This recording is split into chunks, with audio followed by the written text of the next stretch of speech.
Here are the top stories for today, June 19, 2019. Malacanang says the government must stay rational in handling the ramming incident involving a Filipino boat at Recto Bank. The preliminary investigation on a suspected Chinese drug lord tagged in the smuggling of 1.8 billion pesos worth of shabu begins in July. President Duterte signs a law requiring clean restrooms and other facilities in terminals. And a recent SWS survey shows fewer Filipinos consider themselves poor.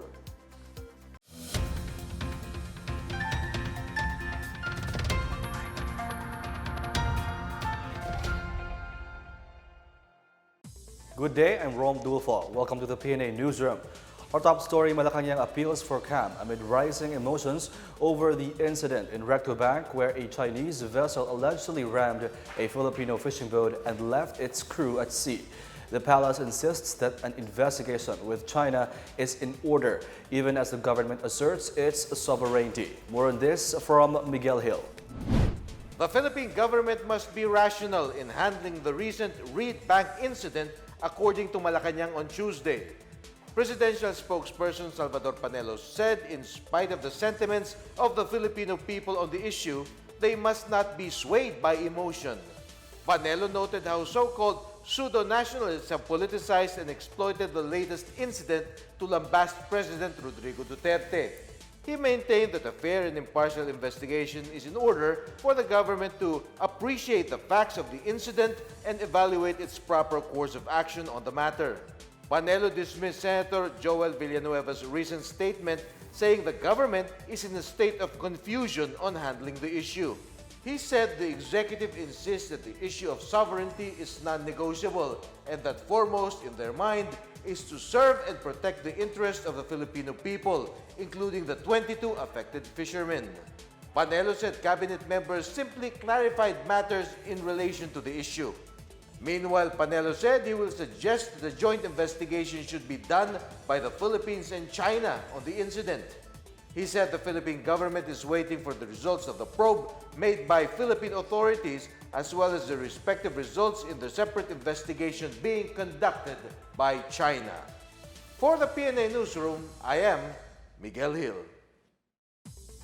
The Vietnamese boat crew who rescued the 22 Filipino fishermen have given their account on the incident at Recto Bank.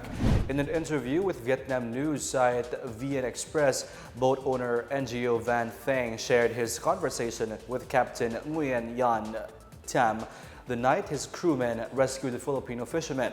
According to the captain, past midnight on June 10, the Vietnamese fishermen were awakened by the voices of two men asking for their help. After confirming that they figured in an accident, he brought the two Filipinos on board and then went for the others, which were about 5 nautical miles away from where the Vietnamese vessel was originally anchored. The crew described the Filipinos as tired, hungry, shivering from cold, and clinging onto plastic barrels and pieces of wood from their sunken boat. Thang said that was the first time his family's ship had rescued another vessel, more so a foreign one. For saving the lives of Filipino fishermen, the Philippine government thanked the Vietnamese crew members before the UN on June 17. Defense Secretary Delfin Lorenzana is suggesting the establishment of a fisheries code of conduct at the West Philippine Sea.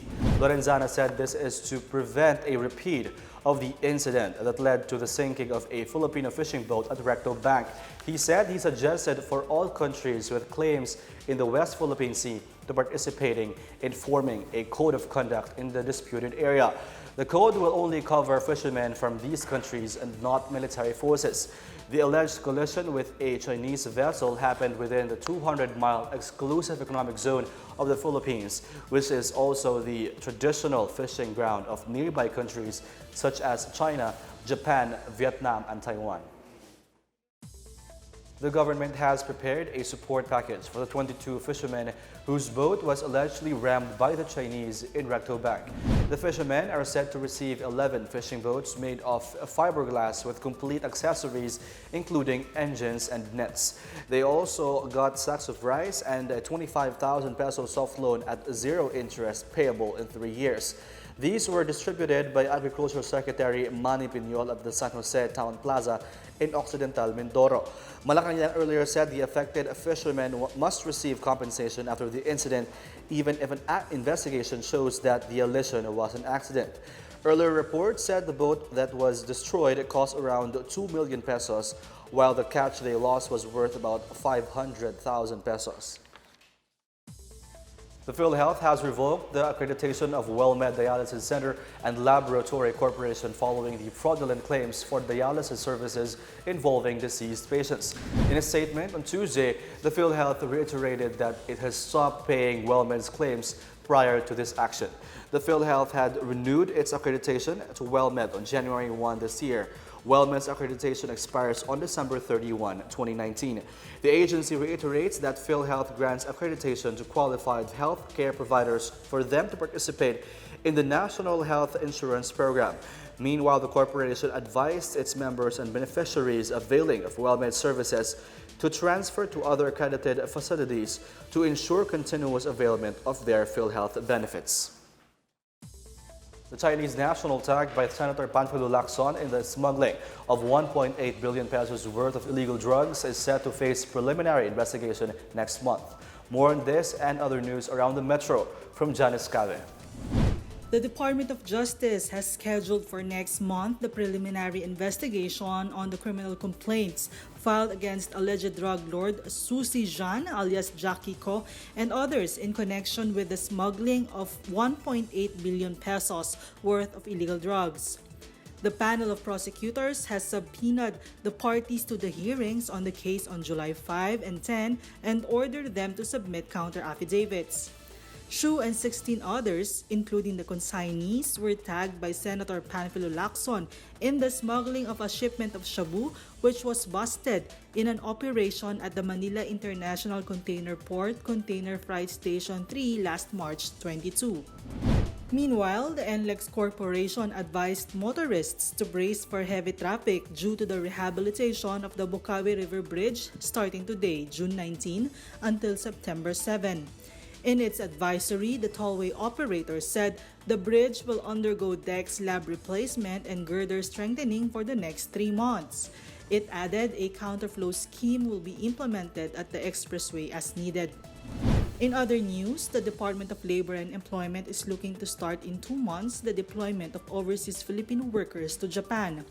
Secretary Silvestre Bello III said the delay in deployment is due to some issues that still needed to be settled, such as the specific qualifications of the workers. Last March, the Philippine and the Japanese governments signed a memorandum of cooperation that aims to provide better protection in the recruitment and deployment of OFWs. A total of 350,000 available jobs in Japan were opened to foreign workers last April 1. For the PNA Newsroom, I'm Janice Cave. Still to come, President Duterte signs a law requiring clean restrooms and other facilities in terminals. The SEC files charges against CAPA Ministry over its alleged anomalous investment scheme. More on these when the PNA Newsroom continues.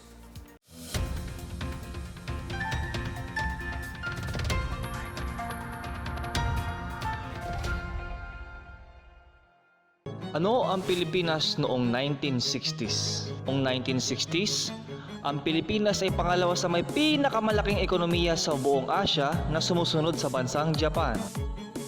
Natamasa ng Pilipinas ang pinakamalaking pag-unlad ng ekonomiya nito mula 1972 hanggang 1979. Ngunit, sa pagsibol ng CPP noong December 26, 1968 at NPA noong March 29, 1969, isang revolusyonaryong organisasyon ang itinatag ni Jose Maria Siso na naglalayong pabagsakin ang gobyerno at patuloy na humahadlang sa pag-unlad ng Pilipinas sa loob ng 50 taon. Ang CPP-NPA ay 50 taon nang gumagamit ng mga kabataan mula sa iba't ibang universidad upang maglungsad ng kaliwat kanang protesta laban sa sariling gobyerno. 50 taong pangingikil sa mga maliliit at malalaking kumpanya sa bansa. 50 taong mga pagpatay na nagbibigay ng takot sa mga negosyanteng gustong mamuhunan dito sa Pilipinas. 50 taong pagpatay sa mga libo-libong lumad na hindi sumusunod sa kagustuhan ng NPA. 50 taong pagre-recruit at pagsasamantala sa mga kabataan upang gamitin sa madugong revolusyon. 50 taong pagsira ng CPP-NPA sa mga kabataan na magsisilbi sana ng pag-asa sa bansang Pilipinas. Sa loob ng 50 taong kaguluhan, pagpatay at pananamantala ng CPP-NPA. Mayroon bang naitulong ang CPP-NPA sa pag-unlad ng ating bansang Pilipinas? Hahayaan ba nating wasakin ng CPP-NPA ang demokratikong proseso ng ating bansa at palitan ng komunistang ideolohiya?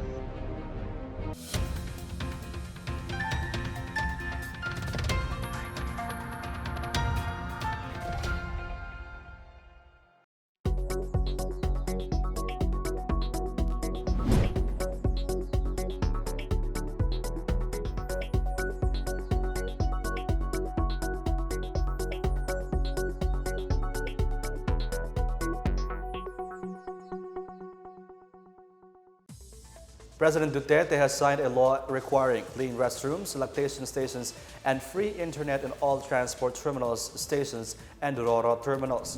Under Republic Act number 11311, the state orders owners, operators, and administrators of terminals to improve their facilities by providing free internet and clean sanitary facilities. These include providing separate restrooms for persons with disabilities or PWDs, male and female passengers. Restrooms must have adequate ventilation and lighting, safe, adequate, and running water supply, a flush system, toilet seat with cover, hand washing provisions, a waste bin, and exclusive space for diaper changing. Nursing mothers should have clean and safe rooms where they can wash up, breastfeed, or express their milk comfortably. The law also prohibits transport terminals to collect fees from passengers for the use of irregular sanitary facilities. Violators will be fined 5,000 pesos. The death of a New People's Army leader in a recent clash with government troops in Sorsogon disproves claims of human rights group Karapatan identifying him as a health worker. Edwin De Matera, Deputy Secretary of Larangan II, Komiteng Probinsya of 3 of the NPA in the Bicol region, was killed on June 12. He was arrested along with 42 other suspected communists in Morong, Rizal in February 2010. AFP Deputy Chief of Staff for Civil Military Operations Major General Antonio Parlade Jr. of the National Task Force to End Local Communist Armed Conflict said De Matera is a 20th member of Morong 43 who was either killed or captured by government forces. Parlade slammed Karapatan Secretary General Cristina Palabay, who aggressively fought for the release of the Morong 43. He said the fake advocacy of Karapatan and their persistent lies forced the government to release 33 of them in December 2010. He said in just weeks after the release, 6 of them perished in encounters in Laguna, Quezon, and Bicol, debunking Karapatan's claim that they are not NPA members. The leaders of the Kappa Community International Ministry Incorporated may face prison time of up to 21 years for their involvement in an alleged investment scam. The Securities and Exchange Commissioner SEC named as respondents Kappa leader Pastor Joel Apolinario, Trustee Margie Danao, Corporate Secretary Reyna Apolinario, and several others. They are facing violation of provisions of Republic Act 8799 or the Securities Regulation Code. In a statement, the SEC said the offenses carry penal provisions similar to other pyramiding scams successfully prosecuted in the past. The scheme involves new recruits contributing a minimum of 10,000 pesos labeled as donations, after which they, along with their recruiters, would earn 30% interest. The group, which has an estimated 5 million members, pays out 100 million pesos a day. The SEC said they will also name respondents who took part in the unlawful public offering and selling of securities of Kappa. The NBI is eyeing other charges for fraud against Kappa officials. In our business news, mobile phone subscribers may now keep their numbers even after they changed their network provider starting July 2. In a memorandum circular from the National Telecommunications Commission or NTC, subscribers can now transfer from one service provider to another or change the type of subscription from postpaid to prepaid or vice versa without changing their mobile number. Subscribers applying for portability must have no outstanding financial obligation, a number that is not locked to any provider, active for more than 60 days from the date of activation, no pending request for transfer or of assignment, no order from a court of law stopping the mobile number porting, and no blacklisting due to previous fraudulent activities. No fees and charges shall be collected from the applicants, and they are expected to have their numbers transferred within 24 hours. Major telco firms assured that they will comply with the rules on mobile number portability. The Provincial Veterinary Office in Negros Occidental has strengthened measures to prevent the entry of the dreaded African swine fever in the province. Provincial Veterinarian Dr. Renante de Sena said on Tuesday that initiatives include the close inspection and monitoring of the entry of pork products and the installation of additional foot baths in all ports of entry. The PVO is also conducting massive information campaign with the cooperation of local hog raisers and paravets associations. As of January of this year, Negros Occidental has a total swine population of over 500,000 heads, about 90% of which coming from backyard raisers. The Department of Agriculture and the Department of Transportation have been campaigning against the disease following the outbreak in neighboring countries like China, Vietnam, Cambodia, and Mongolia. Officials in Surigao del Sur condemned the beheading of a militiaman kidnapped by the NPA. Meanwhile, Leyte Governor Leopoldo Dominico Petilla calls for unity as Tacloban City celebrates its upcoming festivals. More on these and other news from the provinces from Bench Bondo. Local and military officials in Surigao del Sur condemned the beheading of a militiaman by the New People's Army. Government forces found the beheaded remains of Rayard Badyang, a former NPA member, on Friday, June 14 in Barangay Maitum, Tandag City. Badyang was abducted by the NPA along with 6 other civilians in Lanuza town in Surigao del Sur on May 30. In Leyte, Governor Leopoldo Dominico Petilla has called for unity and friendship amid the rivalries involving local festivals. Petilla reminded everyone that the coming festival is the time for thanksgiving, prayers, friendship, and unity so that blessings will continue to pour into the province. On June 27, the 24th Kasadyaan Festival and the 33rd Pintados Festival will hold separate grand parades and presentations along the city's major thoroughfares. The festivals take place amid political rivalries and other differences that cause delay in preparations. Meanwhile, 2 suspected high-value drug personalities fell into the hands of lawmen in Talitay, Maguindanao. Muslimin Abdul of Barangay Adaon, Datu Angal Mid-Timbang Town, and Faisal Boysanov of Barangay Datu Kiram, Datu Odinsunsuwat Municipality were arrested in separate operations in Talitay Town. Seized from Abdul were 5 sachets of shabu worth 10,000 pesos, marked money, and a mobile phone allegedly used for illegal transactions.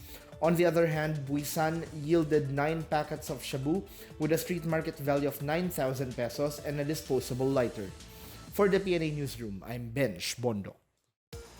Up next, a recent SWS survey shows fewer Filipinos consider themselves poor. A photo exhibit showcases household names in Cavite's bakery industry. The PNA Newsroom returns after these reminders.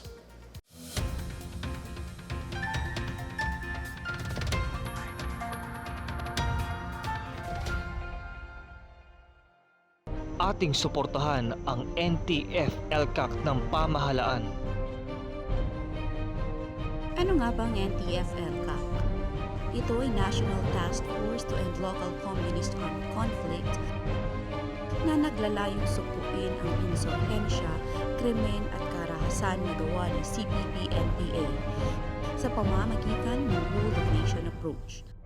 Ito ay binubuo ng mga ahensya ng gobyerno na naglalayong supuin ang komunismo sa mapayapang paraan at para tulungan sila na makapagsimula ulit ng bagong buhay.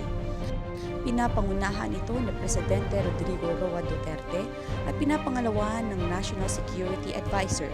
Ito ay binubuo ng mga sumusunod na ahensya ng gobyerno: Department of Interior and Local Government, Department of Justice, Department of National Defense, Department of Public Works and Highways, Department of Budget and Management, Department of Finance, Department of Agrarian Reform, Department of Social Welfare and Development, Department of Education, National Economic and Development Authority, National Intelligence Coordinating Agency, Technical Education and Skills Development Authority, Office of the Presidential Advisor on Peace Process, Presidential Advisor for Indigenous Peoples' Concerns, Armed Forces of the Philippines, Philippine National Police, National Commission on Indigenous Peoples, Presidential Communications Operations Office, at mga representatibo galing sa pribadong sektor.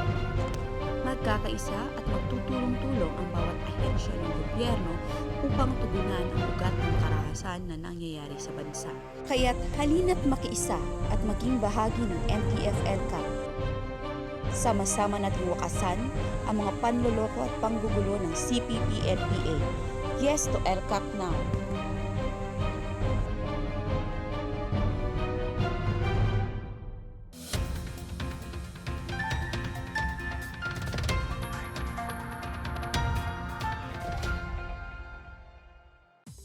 Fewer Filipino families consider themselves as poor, according to the latest SWS survey.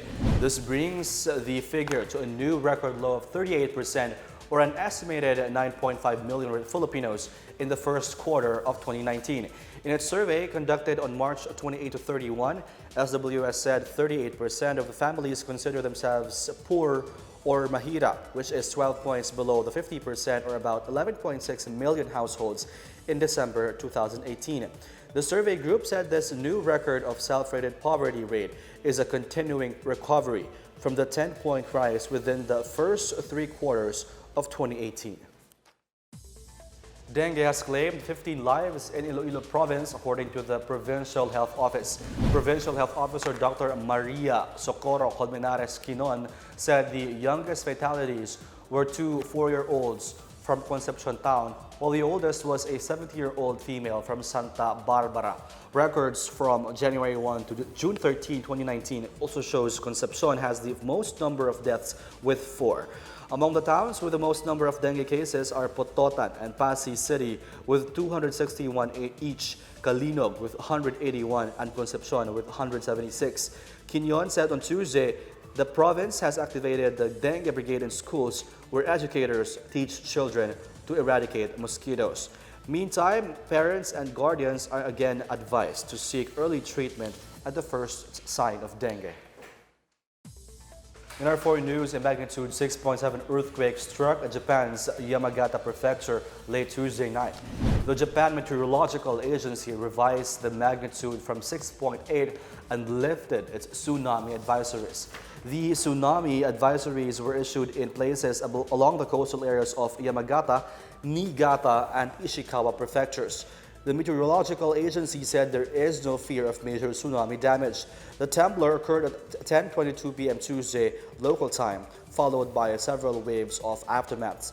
No abnormalities were reported at the Kashiwazaki Kariwa nuclear complex. Operations of the Yamagata, Akita, and Juitsu bullet train services, as well as Shinkansen train services, were suspended. Nearly 10,000 households in Yamagata Prefecture and Niigata Prefecture out of power. In sports, King Arthur Villanueva of Bacolod City will challenge WBC World Bantamweight Champion Nordine Ubali of France on July 6 at Barry's Arena in Nur-Sultan, Kazakhstan. The 30-year-old Villanueva, who holds a record of 32 wins, 3 losses, and 18 knockouts, settled for a majority draw with compatriot Carlo Demesilio during a Cebu bout on November 24. The 32-year-old Ubali, who has 15 wins, 11 by way of knockout, won the vacant WBC World Bantamweight title by a unanimous decision over Raushi Warren of the U.S. on January 19 in Las Vegas. Meanwhile, super flyweight Ray Orais of Mandawi City will face Hayate Kaji of Japan in an 8-rounder on July 6 at the Korakuen Hall in Tokyo, Japan. The 34-year-old Orais, who has 20 wins, 18 losses, and 2 draws, defeated Ken Achiwa of Japan by a unanimous decision on May 15, 2018. The 21-year-old Kaji, on the other hand, defeated Arnold Garde of Davao City by a unanimous decision last March in Korakuen Hall. Soon after leaving the Gov't Foundation, Ricky Vargas resigned as president of the Philippine Olympic Committee on Tuesday. This was after he was questioned over his involvement in various issues hounding the country's hosting of the 30th Southeast Asian Games by the Executive Board. In his letter to the POC board, Vargas admitted that other leaders could be more competent to lead the preparations for the country's hosting of the SEA Games. Former POC First Vice President Joey Roma Santa will take over Vargas's position. Robert Bachman of the Squash Association is likely to be tapped as Secretary General. The POC board members questioned Vargas' involvement in various issues, including a questionable contract with a company that aims to become the official outfitter of the SEA Games. The POC board also did not recognize the Gov't Foundation, where Vargas is one of the 8 original incorporators. Cavite continues to celebrate its rich culture, this time by paying tribute to its bakeries. A new exhibit shows how bread became a witness to history and part of Cavite's traditions. Janice Cave with the story. For most people, alsa-masa refers to the revolt of the masses. But in baking lingo, alsa-masa is rooted from terms that describe the traditional baking process. Alsa simply means dough increasing in volume, while masa is something that happens during the baking of bread. From a means of providing the needs of Spanish and American colonizers, baking became a staple industry in Cavite, made even richer by traditional methods and recipes familiar to every Filipino bread eater. The latest photo exhibit at Museo ni Emilio Aguinaldo is a showcase of Cavite's historic bakery traditions such as these. Titled Alsa-Masa Cavite Bakery Traditions, the exhibit is part of Museo de la Sal's Glimpses of Cavite exhibition program. MDLS Director Cecil Galicami said, the exhibit aims to pay tribute to selected panaderias in Cavite, captured in still photos by homegrown photographer Ozzy Austria. Inspired by the book Panaderia, Philippine Bread, Biscuits, and Bakery Traditions, Galicami said the exhibition aims to highlight a rich aspect of the province's culinary traditions. The exhibit features Cavite's best-known bakeries, each turning into household names while maintaining high standards in bread making and keeping baking traditions alive. The exhibit is a reflection of Caviteños' joys, passion, and triumph to sustain a local bread tradition despite modernization, growing opportunities in other industries, and changes in tastes due to globalization. Alsa-Masa Cavite Bakery Traditions runs until June 21. For the PNA Newsroom, I'm Janice Cave. The Philippines is set to experience its longest day and shortest night on Friday. Pag-asa says the summer solstice will fall on 11:54 p.m. Friday when the Earth's northern axis tilts at its maximum angle towards the sun, giving it more daylight.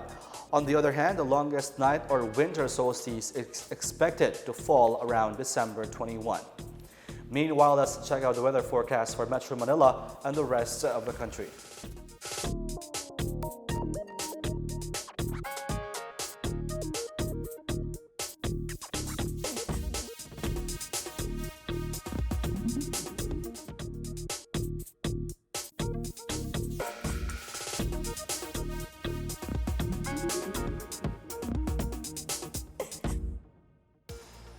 Let's take another look at today's biggest stories.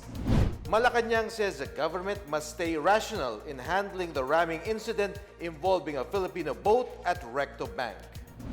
The preliminary investigation on a suspected Chinese drug lord tagged in the smuggling of 1.8 billion pesos worth of shabu begins in July.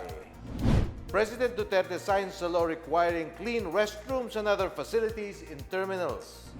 And a recent SWS survey shows fewer Filipinos consider themselves poor. Thank you for watching another edition of the PNA Newsroom. To check out these and more stories, visit the PNA website or follow the Philippine News Agency on Facebook and Twitter. For more stories about the government and how it serves Filipinos, look for these hashtags on all our social media platforms and websites. And that's your daily dose of the latest news and information that you need to know from the PNA Newsroom. I'm Rom Dulfo. Good day.